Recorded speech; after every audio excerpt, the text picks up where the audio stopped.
everybody, this is Hua. Welcome to my storytelling channel. Today I am back to read part 2 of Promise of 1,000 Years. Part 1 can be located in my videos below. The story is written in the style of historical romance fantasy novel and is written in dedication to May Lor Vang. I hope that you enjoy.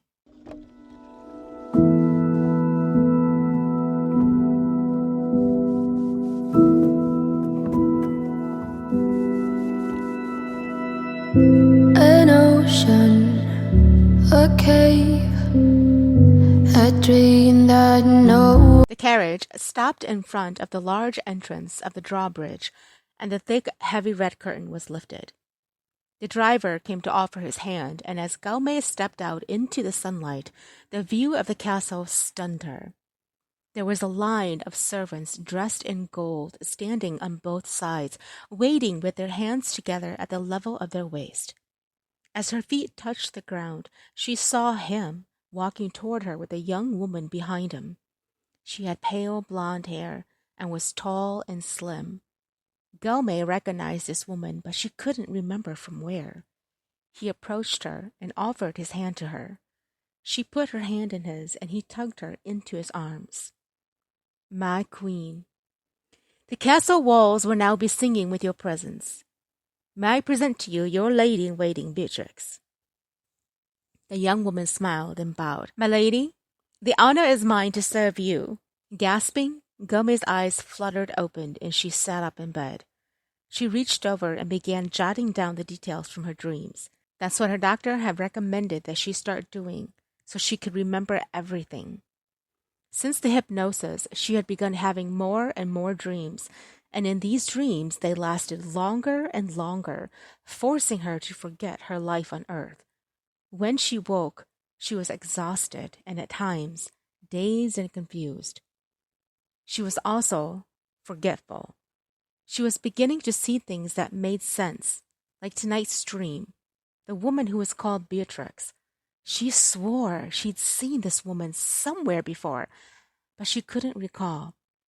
As she began jotting down certain details of her dreams, her eyes moved to the dress hanging on her door, and she gasped so loud that she dropped the pen and paper. "Oh my God!" she cried. The woman in her dream who was introduced as her lady-in-waiting was the same woman who had packaged the dress for her.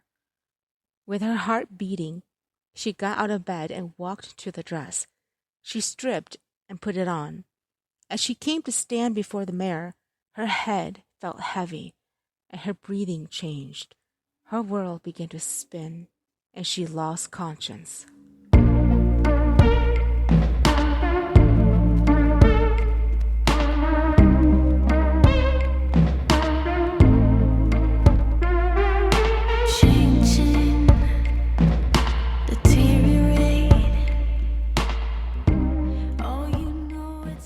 Gao May woke to the sound of dishes clattering beside her. She stirred, and when she opened her eyes, she was lying in bed with soft silk blankets. She sat up suddenly, and the woman beside her smiled at her. The woman called Beatrix. Around her were candles lit in a chamber, and a fire that kept it warm. A large brown dresser with a mirror and a white basin filled with rose water was placed on top. A basin of water with jasmine flowers floating was waiting for her, as Beatrix set a lotus flower on the tray of fruits beside her. My lady, Beatrix said, you must be famished. His lordship's hand cut these fruits up for your enjoyment. Where am I? Gao May asked. Beatrix smiled sweetly and came to sit on the edge of the bed. Why, you're home, of course, my lady. Gao May ignored her reply. I need to leave. She got out of bed and ran around to the door when Beatrix came to stop her. Get out of my way. My lady, this is your home. Where are you going to go? The door opened, and both turned as the man from her dreams entered. He was just as strong, just as handsome as she could remember, and he wore a black tunic with a red cape behind his shoulders. A sword was attached to his waist as he walked in. Leave us, he ordered. Beatrix bowed and backed out of the room, closing the door behind her. Now, in this room With his large figure, she felt suddenly scared and quite small. He removed his sword and dropped it on the dresser, his eyes never leaving hers, and her heart was hammering. "You will be wondering where you are," he began. "Do not be frightened. You are safe." "Am I dreaming?" she asked. A smile broke across his face. "Do you think you are?" Gao May ran a hand over her head. "I don't know. This is strange. I was in my house in New York and I woke up here." As she spoke, she realized that he had removed his cape. It occurred to her that he was getting ready to bathe. She turned away from him just as he reached for the buttons on his tunic. Can you wait until I leave before you do that?" she asked. She heard him walking toward her, and then his hands came to rest on her waist. She jumped as he leaned in close to her. "There is not a part of me that your eyes have not yet seen before." She moved out of his hold. "Maybe in another life, but not this me. I'm a stranger to you." "A stranger? To me? My lady, if I were to name every single mark I have seen on that body of yours, it would make your cheeks blush." Gao May turned and pointed a finger at him. "Stop it! You have been haunting my dreams, and I'm still unsure if this is a dream or if I'm actually having a conversation with a man from whatever era you're from. But you don't know me." He smiled, and it relaxed his face, making him look younger. He brought up her fingers to his chin, and his eyes looked her up and down. "I do not know you? Are you seriously accusing me of that crime?" "You don't," he shrugged. "I like games. I can certainly play this game with you, my lady. If I do not know you, then tell me, do you or do you not have a lord mark on the inner thigh of your left leg?" Gao May tried to hide her gasp as she lowered her finger. He smiled a smug grin and crossed his arms. "If I do not know you, do you or do you not have two tiny holes like that of a pinprick near your right calf?" She didn't answer, for she had always wondered where that came from. "And if you're wondering where it came from," he said as if he read her mind, "it was a snake bite. And it was my lips that sucked the venom out while your hands held on to me for dear life." He began walking toward her, and she backed away, her eyes filling with tears. This was unreal. He cornered her and brought both arms to trap her. Her chest rose and fell, and then a single tear dropped down her cheek.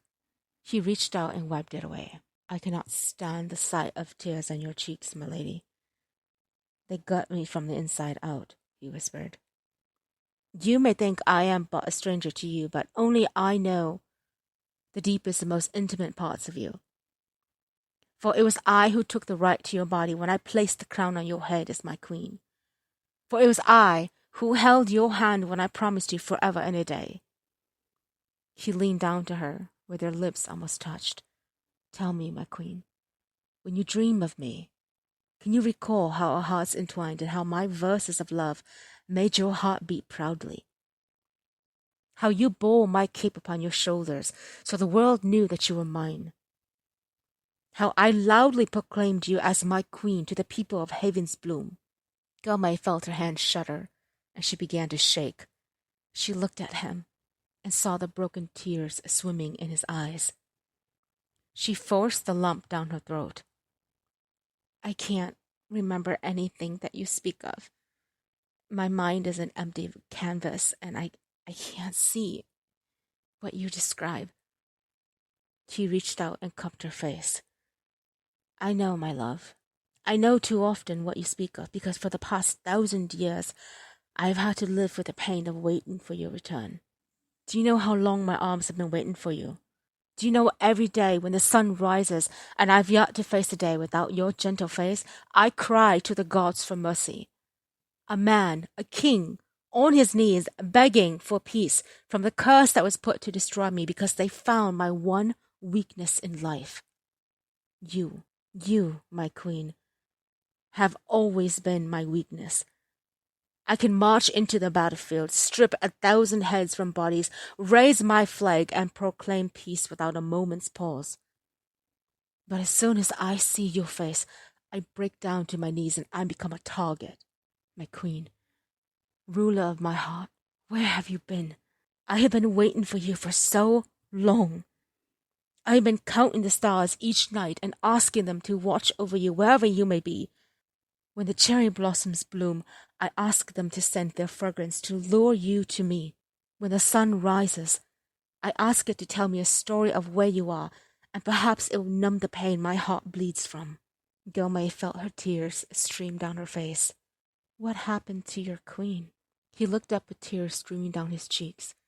He reached out and took her hands together, then brought them to his lips and kissed them. She was taken away from me to hurt me. Her heartbeat was forced to stop while mine was made to beat forever. He smiled and reached out to touch her cheek, his finger curling a strand of her hair, and he leaned down close to her. The world is not kind. It has returned you to me, but it has removed every single part of me in you. Tell me, when you look at me, what do you feel? He asked. Gao May looked away, and then she looked back at him. I don't want to wake up. I want to feel this as long as possible, even though I don't quite understand it. He smiled. Can I ask you of something? If I can do it, yes. I have missed your touch, he said. Gao May saw the yearning in his eyes, and she slowly reached out her hand to his cheek. When she placed her hand there, she watched as his eyes filled up with tears, and it fell down his cheeks. He reached up and held her hand there. My queen, I have yearned for this for so long. The absence of it made my days unbearable. To feel it again has brought life into this empty soul of mine. He smiled, and then he removed her hand to hold, and then he began tugging her toward him. It is quite selfish of me to ask for 2 boons in a day, but you are really truly here, in my arms, and I cannot just simply let you go without this. Without what? She asked. This, he said as he closed the distance between them and took her lips in his. The feeling of it filled Gao May's heart with a fire that burned across her body. The shivers she'd felt for the many nights where she dreamt of him fluttered across her soul as he held her. Her hands slowly crept up his arms to rest on his shoulders as he broke the kiss and held her in his arms. My queen, please hold me, he whispered. Never let me go. Your arms is my safe haven. Here, the nightmares cannot touch me. I am freed from the enemies, and I can let go once I am here. Gao May felt her breath quicken, and then she realized the dress was tightening her body. She gasped, feeling the dress being ripped from her body. No, he cried. He grabbed her arm, and he tore off a tassel from his armor and placed it into her hand as his image disappeared from her eyes. Gao May, Stacy cried as she woke and began coughing. She was on the floor of her apartment, and the dress had been removed from her body. It was discarded, and Gao May reached over to pick it up. What happened? Stacy asked. Why were you wearing that dress? It sounded like you were choking, and so I took it off of you. Gao May looked up, and then she saw that in her hands was a tassel. She stood up as her body was recovering from shaking so hard. Stacy grabbed the blanket from the bed and wrapped it around her body. What were you doing wearing that dress? Stacy asked as she helped her to sit down on the bed. Stacy, look, she said as she showed her the tassel. Look, he ripped this off and handed it to me just as you took my dress off of me. Before that, I was holding him in my arms. We were practically lip to lip. Her friend looked at her with concern in her eyes. She touched the tassel, and then she tucked a strand behind her ear. I wish that I could see this with you. I mean, it's not that I don't believe you, but it's hard to say so when I can't see it. Gao May brushed the tears from her eyes. I know, I understand. It was hard for me to believe it too. So many things have been happening to me, and some of them were answered today. She turned the tassel over in her hands. Stacy, do you believe that we can remember who we are from past lifetimes? I don't know, sugar. I'm a hard egg to crack on that one. Smiling, Gao May said, I was like that too. Until this. I mean, these dreams, they make me relive a moment in me that makes me not want to wake up. And when I am there, I am loved, and I feel so good about myself. Perhaps that's why no one here can satisfy me, because the man who has my heart comes from another universe. When he speaks to me, it's like magic, and I just melt. Stacy laughed. The one guy of your dream is someone you can't be with until you wear this dress? What are the odds of that? How will you be together if this is the case? I don't know, but I'm going to figure it out. And if wearing this dress means I will get it, then I will wear it every single night until I find out what I'm looking for. Stacy swallowed hard and took Gao May's hands. So, what if something happens to you in the dreams you're in while wearing this dress? I mean, does it affect you here? Gao May didn't answer. Promise me something, will you? What? Don't wear it until I'm here with you. At least then I can help protect you and keep an eye on you. Will you promise me that much, Gao May? Yes.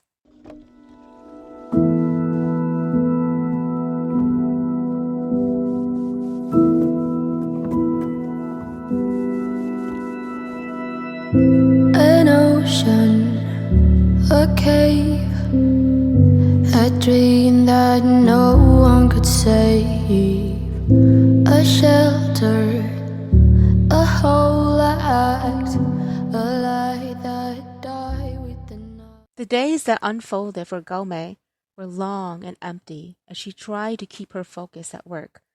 In the back of her mind, she often thought of someone whose eyes were dark and he had long dark hair. She hoped that if she looked hard enough, he would appear before her, extend his hand and take her on his horse. But it never happened. Since the incident where she wore the dress, the dreams had disappeared, and a part of her was actually longing to see him, to hear his words again. Hey, Stacy said as she rounded the corner with a few papers in her hand. Look, it's a party this weekend. Let's go.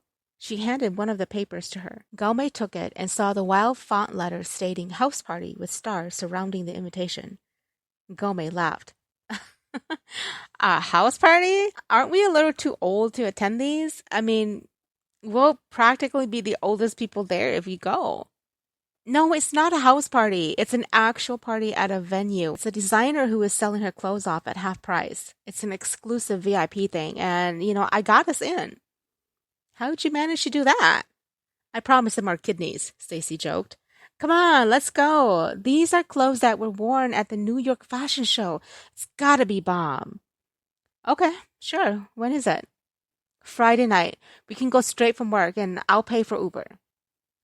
The building the venue was in was old and it was brick, located on the corner of a darkened alley. Gao May felt her heart skip beats as she got out of the Uber and waited for Stacy to tip the driver. Then the two of them held hands and walked inside the building together. She regretted wearing the skirt and boots because it had begun to snow and she was freezing. Loud music was blaring as they walked up the stairs. Upon entrance, Stacy showed the invitation letter, and the bodyguard opened the door for them. Inside the place was set up with coat racks with dresses and clothes of many colors in a kitty corner style. Music, snacks, and drinks were set up in the far corner of the room, and people were mingling. Here, let me take your coat, Stacy said as she removed hers, and Gao May handed over her own. Stacy handed their coats over to the attendant on site, and he handed her a number ticket. She stuck it into her purse and smoothed down the green sweater dress she wore. Wow, this place is like totally banging, Stacy said. As they began walking forward, Gao May made a face and she stopped in her path. Stacy turned to look at her and took her elbow. What? She asked. Gao May groaned. Ugh, look over there. Stacy looked to where Gao May was discreetly pointing. It was Stephen from marketing watching them while drinking from a tall glass of something red. Are you serious? How'd he get invited here? I don't know, but I hope he doesn't think he can hit on me tonight, Gao May said. Come on, let's go over here. They turned the corner and walked into an area of paintings, and Gao May heard someone call out Stacy's name. I'll be right back. As her friend left, Gao May reached out to touch the dresses hanging on the racks and saw the price tags. She shook her head, not believing how expensive these were. Do you like it? Gao May turned around to find Stephen making his way toward her. Stephen was a tall, lanky guy with glasses and brown hair. He dressed like a salesman and always had this strange, airy grin on his face, like how he did right now. He often gave Gao May feelings of not being safe. She noticed that again his nails were filed and cleaned neatly. Hi, Stephen. Fancy seeing you here. I didn't think you were into this kind of crowd. He smiled. There's a lot you don't know about me, Gao May. If you'd allow me to share it with you, you might realize that we actually have a lot in common. I doubt it, but thank you. She turned to go, and he raced to block her path. Stephen, what are you doing? He laughed. Why are you in such a hurry to leave? I mean, at work, I get it because it's work, but here, it's not even the same atmosphere. Let's just talk, get to know each other. Gao May crossed her arms. Stephen, have I misled you with something I may have said? What do you mean? I mean, did I say something to make you think that I wanted something more to this than just acquaintances? Stephen laughed and stuffed his hands in his pockets. Are we finally being honest? I'm not sure I understand you. He shrugged his shoulders lightly. I've seen the way you look at me at the office. Gao May's jaw dropped open at his words. Excuse me? He smiled. Yeah, I mean, you work in customer service and I'm in marketing. It's rare that you'd be in my department, but you're always there. It's an excuse to see me, I get it. I appreciate it because it allows me to look at you when you don't think I can see you. Gao May laughed hard. Oh my gosh, Stephen. I think you're deeply mistaken. You need to get your eyes checked, okay? I am there because I have documents to deliver for Beth to sign. Oh, come off it, he said with a thickness of anger. You know you're there for me. You're crazy, and I'm leaving. She turned to go, and he reached out to grab her arm, twisting it behind her. Pain shot through her limb as he pulled her close to him, and he bent down to her ear. You know you want me, he hissed. You're just playing hard to get.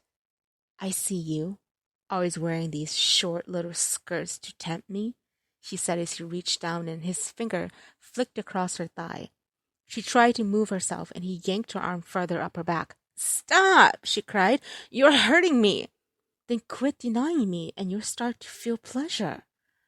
Gao May, Stacy's voice said as she found them. She shoved Stephen off.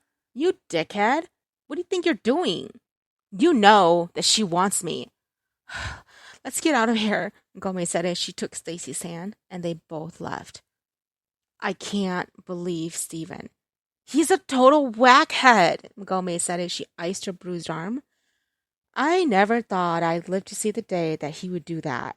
He's crazier than I thought. And to think that you told me to accept his date, Stacy shrugged. Well, how would I know that he'd turn out to be the murderer of the century? Anyway, how are you? Gao May stared at her arm and shrugged. I'll be fine. I'm sorry I ruined your night. Her friend laughed. Don't be sorry. It was lame anyways. Half off and the clothes were still so expensive. Anyways, I'm beat. I'm gonna head home. Don't do anything I wouldn't do, okay? After Gao May closed the door on her friend, she set the ice pack down, and then out of the corner of her eyes, she saw the dress lying on the couch. How did that get here? Was that a sign? She knew what she'd promised, but she quickly came over and put the dress on.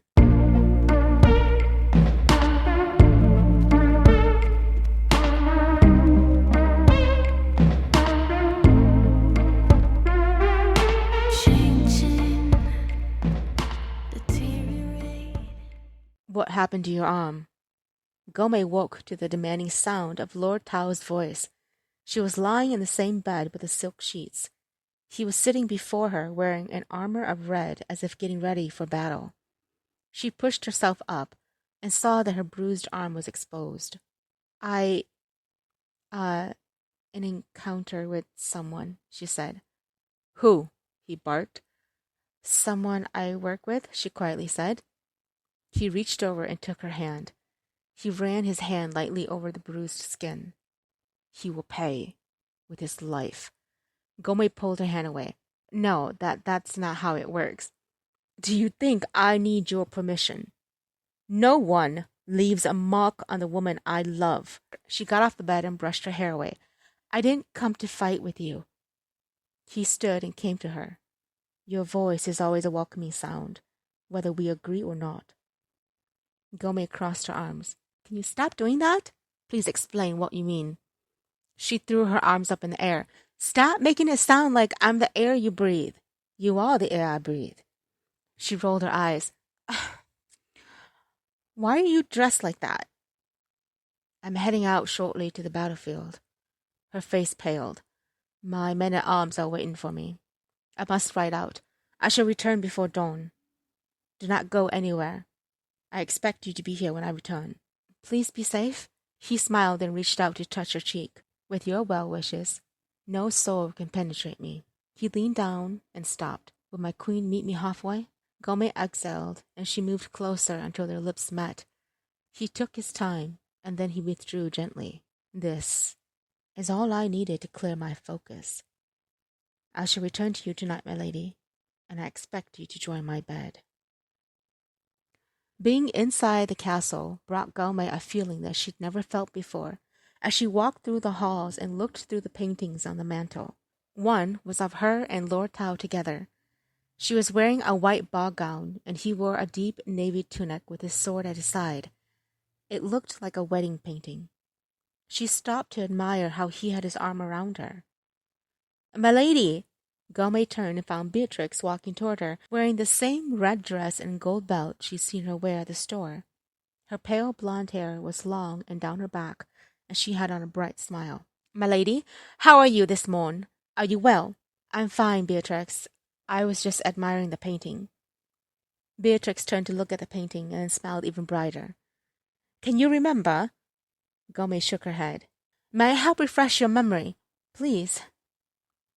My lady, Haven's Bloom was a kingdom of silent struggle, mostly due to the fact that Lord Tao had an ice ring around his heart. Being heir to the throne is not an easy task, but his heart had no room to love his people. He was very often found alone in his study and spoke harshly to his servants. Many were frightened of him. That was until he met you, and the man you see today was birth. Gao May turned to look at the painting. How did they meet? A duel between him and your betrothed. She laughed in shock. What? How did that happen? Beatrix came to her and took her hand.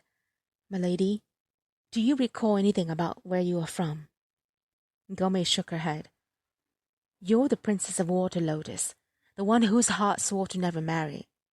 Your father had picked out a groom for you, Lord Thatcher of Brave Eagle Mountain.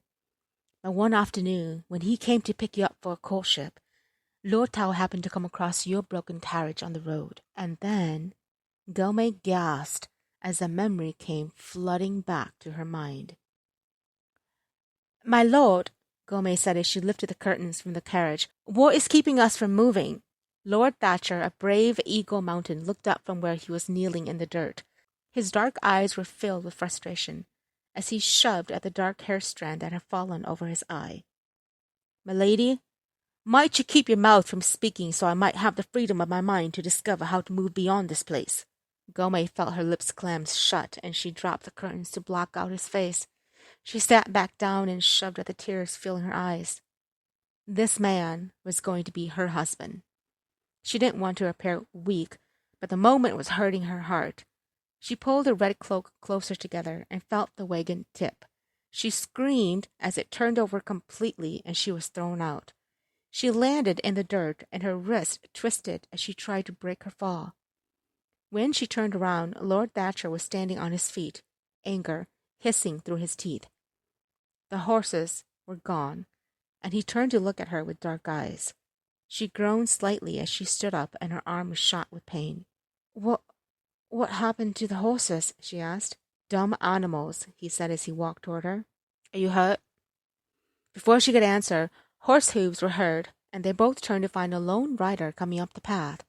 He was wearing a black armor with a red cape blowing in the wind. His hair was long, and his eyes locked gazes with Gao May. He stopped before them and got off his horse. He turned to look at the overturned carriage and then back at them. What goes here, Lord Thatcher? He asked. Gao May was shocked that he knew her husband to be.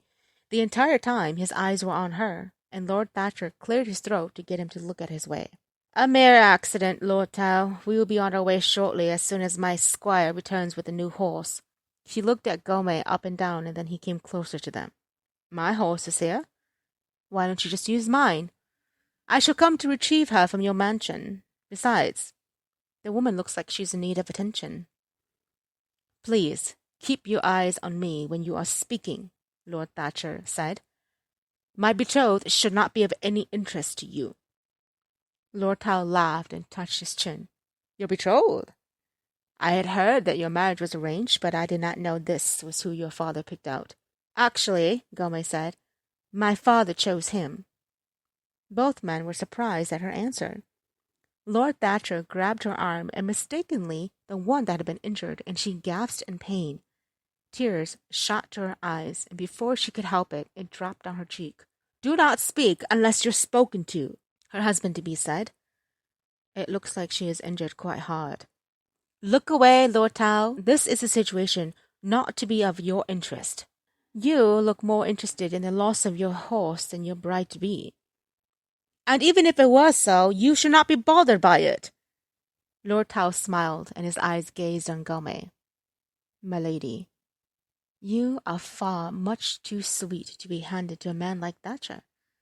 Your beauty is unmatched in this world, one I have never seen anywhere before. You are speaking to a woman who is already promised to me. Stop sprouting your devilish words to my bride and get on with your way. I would do happily, with her in my arms. Lord Thatcher laughed. Are you asking for a duel for her hand? Is that what I'm understanding from you? If it comes down to it, yes, Lord Thatcher. The man who walks away unscratched will receive her as his bride. Gao May looked from one to the other. I am not a mere reward for a sport for you two brutes to claim. Shut your words, Lord Thatcher cried. You have been given to me as a wife, and I shall do as I please with you. Gao May's heart sank at his words, and she watched as Lord Tao withdrew his sword from his side. He twirled the sword and then pointed it at Lord Thatcher. A duel for the right to wed the lady. Thank you, everybody, for tuning in to part 2 of A Promise to 1,000 Years. Part 3 will be uploaded shortly.